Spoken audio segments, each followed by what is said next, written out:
అందరికీ వరలక్ష్మి వ్రత శుభాకాంక్షలండి. ఇవాళ వరలక్ష్మి వ్రతం శుక్రవారం ఏకాదశి కలిసి వచ్చాయి కదా. ఏకాదశి ఉపవాసం ఉండేవాళ్ళు ఎట్లాగా అనుకుంటే నేను ఇవాళ ఏంటంటే ప్రసాదం నైవేద్యం పెట్టి పండ్లు, పాలు, తేనె, చలిమిడి, వడపప్పు, పానకం, కొబ్బరికాయ ఇవన్నీ నైవేద్యం పెట్టానండి. అమ్మవారికి బాగా పూజ చేసుకున్నాను. మీతో షేర్ చేసుకుందామని ఇది పెడుతున్నాను అనమాట. నాకు కూడా యూట్యూబ్లో ఏంటంటే 100 సబ్స్క్రైబర్స్ వచ్చాయట. యూట్యూబ్ వాడు మెసేజ్ పెట్టేసరికి చాలా ఆనందం వేసింది. ఇదే సందర్భంలోను అది కూడా మీకు చెప్దామని షేర్ చేసుకుందామని చెప్తున్నాను. అన్నీ టెర్రస్ గార్డెన్లో పూలేనండి, ఫ్లవర్స్ చూపిస్తూ ఉంటాను కదా, అవే పూలతోటి పూజ చేసుకున్నాను. పూజ భక్తిగా బాగా మంచిగా చేసుకున్నాను అనమాట.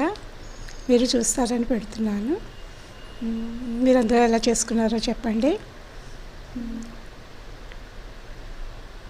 ఏకాదశి ఉపవాసం బాగా జరుగుతోంది.